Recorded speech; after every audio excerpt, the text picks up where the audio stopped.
Hello, this is Dr. Kamani, licensed clinical psychologist. I am falling apart.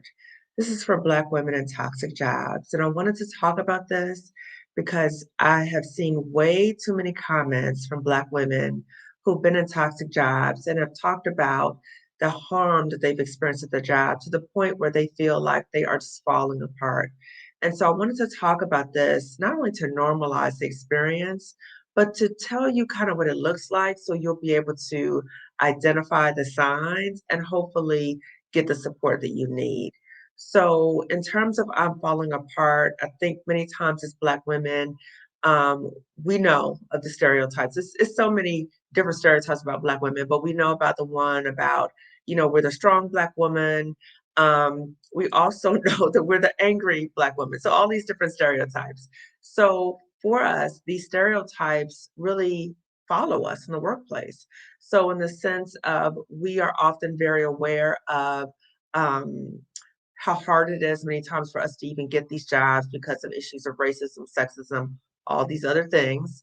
But we are very aware as we're in the workplace how people might be perceiving us. And so we oftentimes mask as we go into the job. So, masking in the sense of watching our tone, watching how we interact with people, right? Because we know that we've also heard that we intimidate people. And I'm gonna do a whole video about that. But so we're very aware of our presence, many of us. And many of us are self-assessing throughout the whole workday about how we're being perceived. So we might again be monitoring our tone in which how we express things because of tone policing in the workplace. We may also even be mindful of how our tone is conveyed in our emails. So we might, really go through our emails again and make sure, is this okay? Did it sound okay? I don't want to make people uncomfortable. So these experiences, in addition to other things that might be happening in the workplace, in which you might be under attack. People might be doing things that are undermining your work. They might be engaging in character assassinations of you. And a normal response is to try to defend yourself. So you might be trying to understand why would people say this about me. You might be, self-assessing yourself. You might be, trying to figure out, well, why would people think that way of me? I don't want them to think that way of me. So let's have a meeting. Let's get clarity. But all these different things they're really gaslighting you. And so the danger is that when you're being gaslit in the work environment, are you also starting to self gaslight yourself?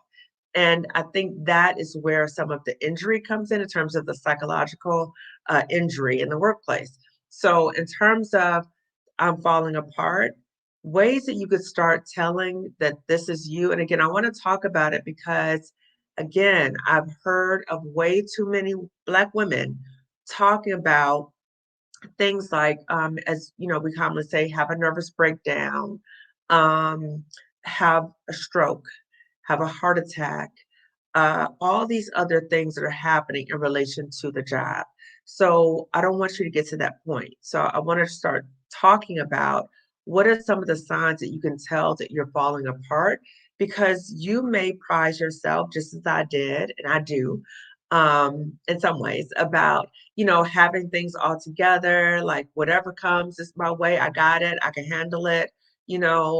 Nothing's gonna run me out. I got this, right? So you might see yourself in that way, and or people might perceive you in that way. And so that comes at a cost too. So when we are hurting, that we may not feel that it's okay to acknowledge that we're hurting. So even to ourselves, we may just keep going and say, "Oh, I got it. I got it. This is not going to do nothing to me," right? We might lie to ourselves. And when we lie to ourselves, it's like an accumulation of all the stress and the insults and the demoralization. It takes a toll on us. But when we don't stop to even acknowledge that it's harmful to us, I'm saying to ourselves, not to other people, to ourselves. When we don't acknowledge that, you get kind of just beat down over time to the point where you just feel just like you just worn out. Okay. So you might be worn out physically and or psychologically. So in terms of things that you might notice about yourself, might be things where you are starting to question yourself, where you are starting to doubt your abilities, even though you know you have the abilities, even though you know you have the skills, you know you have these things. It might be, in fact, my guest last week talked about it or recently talked about it in the sense that people, even though she was brought into this position, she was promoted. So very high level in terms of skills, very bright woman. But the way people were responding to her in the workplace made her question herself, am I not a good communicator? Like, what's wrong with me? So if that is happening to you, you're starting to question yourself, past a point of self-assessment where you're starting to doubt your own abilities. That's an example of things are starting to crack for you. Okay. Another example might be when you start having physical symptoms. So for me, my hair started falling out and like breaking off a lot. And my hairdresser used to say, "What's wrong with you? Like, what's happening here?" Like, she was asking me like what products I was using, like what was going on, and even though I knew I was under a lot of stress, I was lying to myself. I was like, "Yeah, the job, whatever, you know how it is, right?" But just discounting the impact that the stress was having on me to the point my hair was falling out. Okay.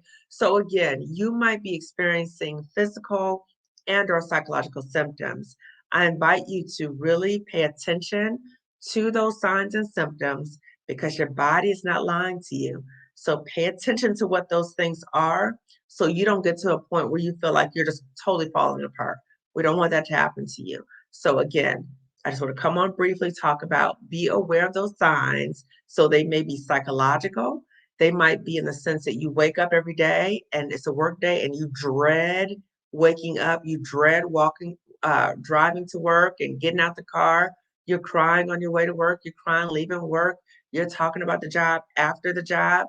All those things, those are signs that the job is harming you. So be aware of those things. Be aware of physical symptoms you might be having. I know for me, my blood pressure started going up.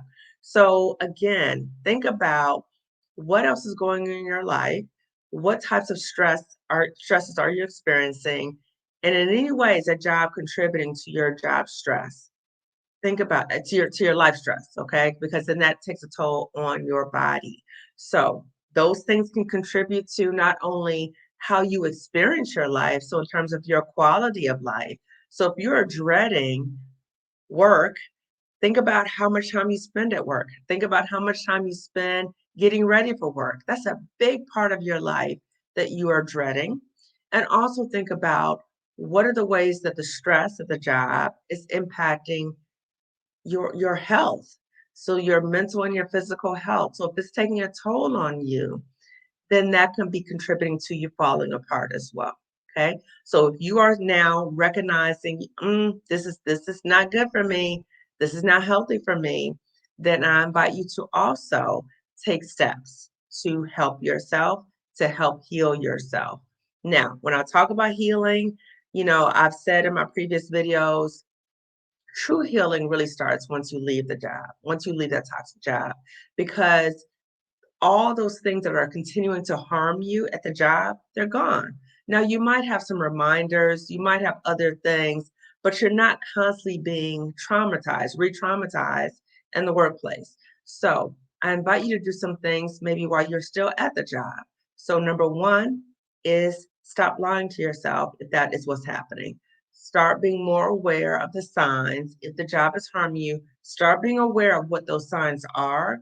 So, that's number one. Number two, please go get a physical and check out how you are doing physically and let the doctor tell you where you are physically and what might be contributing to what's going on with you and in what role may stress have in your life as well. And number three, therapy. So we talk about physical health, but also your mental health. So seek therapy so that you can process that trauma that you are experiencing and start getting to a point where you are being very honest, not only with yourself, but very clear in terms of what is the life that you want for yourself? And so 4 might be coaching in terms of how do you get to the next step. So with all those things, you're starting to be aware of things, you're starting to take care of yourself, you're accessing resources. So these might be opportunities for you if you feel like I'm falling apart at this job, because we don't want this for you. And I do have to say this because I have heard of Black women talk about this. Um, if you are feeling like you are falling apart to the point where you are starting to have thoughts of hurting yourself, and again, I'm saying this because I've heard of this, and also Marissa Price did a really good video about this, and I will put that in the description section. But she talked about ways that the toxic job and what she went through in that trauma contributed to thoughts of hurting herself. So again, I've heard of this. This is not something that's very, very like, that's unbelievable. No, Black women have talked about this. So if this is your experience, if you are starting to have those thoughts, I want to just say to you, if you're having immediate thoughts in terms of that, to go to the nearest emergency room. You may also call 911 and let them know it's a mental health emergency. And I'm also going to put in the description section not only that information I just told you, but also the National Suicide Prevention Lifeline number, which is available 24 hours a day, 7 days a week. You can call or text 988. So in addition to looking out for yourself and making sure you're okay, if you feel like you're falling apart, if you see your sister and she is struggling and she is falling apart, please help her too. Please share the resources that I'm telling you. Please share them with her as well. Please like this video, give it a thumbs up. It lets YouTube know to suggest this video to other Black women who might be in similar situations. And also share this video to 1, 2, 3, as many Black women as you want to, okay? Because we are trying to make sure that we are healthy, that we are well, and that these jobs are not making us fall apart, not taking us out. That's not the life that we want for ourselves, okay? So I am signing off, but again, I invite you to really pay attention to the signs that you might be falling apart, and I don't want that for you, okay? So there's ways to address that. There's resources available to you. Please access the resources and share the resources with other Black women. Okay, take care. See you later. Bye.